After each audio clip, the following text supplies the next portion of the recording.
Hi everyone, welcome back to Abhyasana channel. ఈరోజు మనకి శ్రీకాకుళం జిల్లాకు సంబంధించి ఉద్యోగాల నోటిఫికేషన్ రావడం జరిగింది. ఇది మనకు వచ్చేసి ఏపీలో ఉన్నటువంటి శ్రీకాకుళం జిల్లా. మనం చూస్తున్నదైతే అఫీషియల్ వెబ్సైట్ శ్రీకాకుళం జిల్లాకు సంబంధించింది. ఇక్కడ కనుక మనం నోటీసెస్లో చూసినట్లయితే రిక్రూట్మెంట్ లింక్ ఉంది, క్లిక్ చేస్తే ఓపెన్ అయిపోతుంది. ఈ రిక్రూట్మెంట్లో మనం చూసినట్లయితే notification for recruitment of paramedical and other on contract outsourcing for 1 year period అన్నారు. DSH హాస్పిటల్, ఓకేనా.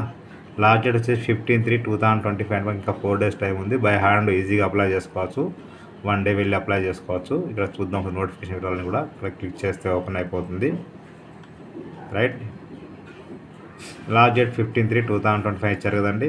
సో ఎక్కడ అప్లై చేయాలంటే డిస్ట్రిక్ట్ కోఆర్డినేటర్ హాస్పిటల్ సర్వీసెస్ శ్రీకాకుళంలో అప్లై చేసుకోవాల్సి ఉంటుంది, ఓకేనా. డిస్ట్రిక్ట్ హాస్పిటల్ చెప్తే వాళ్ళు అడిగితే వాళ్ళు చెప్తారు డీటెయిల్స్ అన్నీ కూడా.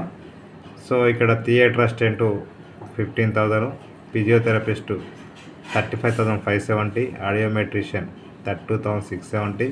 ఇక్కడ రిజర్వేషన్ ఉంది, ఎవరికి ఎలిజిబిలిటీ ఉందో మీరు చూసుకుని అప్లై చేసుకోవచ్చు, ఓకేనా. ఓసీ ఉన్న చోట అందరూ అప్లై చేసుకోవచ్చు, ఈడు అప్లై చేసుకోవాల్సి ఉంటుంది. ఇక్కడ ఎలక్ట్రీషియన్ బీసీ ఉంది కాబట్టి మిగతా వాళ్ళకి ఎలిజిబిలిటీ ఉంది, బీసీ వాళ్ళు అప్లై చేసుకోవాలి. 22,460. జనరల్ డ్యూటీ అటెండెంట్ అవుట్సోర్సింగ్ 15,000 అండి. మొత్తం 22 పోస్టులు ఉన్నాయి. ఇక్కడ ఎస్సీ ఉన్నాయి, ఇవన్నీ ఇచ్చారు చూసుకోవచ్చు ఒకసారి. ప్లంబర్ అవుట్సోర్సింగ్ 15,001 పోస్ట్ ఉంది, ఓకేనా. ఇక దీనికి సంబంధించి థియేటర్ అసిస్టెంట్ సంబంధించి 10th, దాంతోపాటుగా మీకు సర్వీస్ 5 years ఉండాలన్నారు. ఫిజియోథెరపిస్ట్కి బ్యాచిలర్ డిగ్రీ పీజీడీ కావాలి.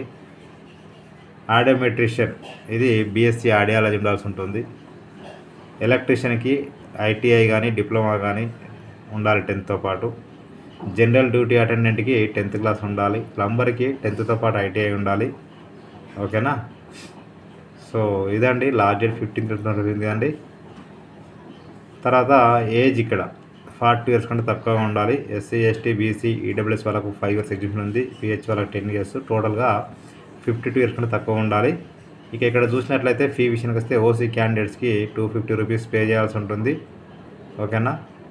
ఎస్సీ ఎస్టీ బీసీ వాళ్ళకి ఎగ్జామ్టెడ్, పిహెచ్ వాళ్ళకి ఎగ్జామ్టెడ్. ఇది ఫీజు ఎక్కడదంటే బ్యాంక్లో డీడీ తీయాలి. Favour of district coordinator of hospital services Srikakulam అనే పేరు పైన డీడీ తీయాల్సి ఉంటుంది, రైట్. ఇది మీకున్న క్వాలిఫికేషన్ పైన 70 marks ఇస్తారు. ఎక్స్పీరియన్స్ పైన ఎవ్రీ 6 monthsకి 2.5 marks ఇస్తారు. ట్రైబల్ ఏరియాకి అయితే, రూరల్కి అయితే 2 marks ఇస్తారు, అర్బన్కి అయితే 1 mark ఇస్తారు, ఓకేనా. నెక్స్ట్ వచ్చేసి పర్ మంత్కి ఇంత అని ఇవ్వడం జరిగింది. తర్వాత number of years since pass, అంటే ఎప్పుడు పాస్ అయ్యారో అప్పటి ఎవ్రీ ఇయర్ ఒక 1 mark ఇస్తారు, రైట్. ఇక అప్లై చేస్తున్నప్పుడు ఇక్కడ ఏంటంటే మీరు అన్నీ కూడా డాక్యుమెంట్స్ అన్నిటిపైన, అంటే మీ యొక్క అప్లికేషన్ ఫామ్తో పాటు మీ సర్టిఫికేట్ అన్నిటిపైన సెల్ఫ్ అటెస్టేషన్ చేయాల్సి ఉంటుంది, ఓకేనా.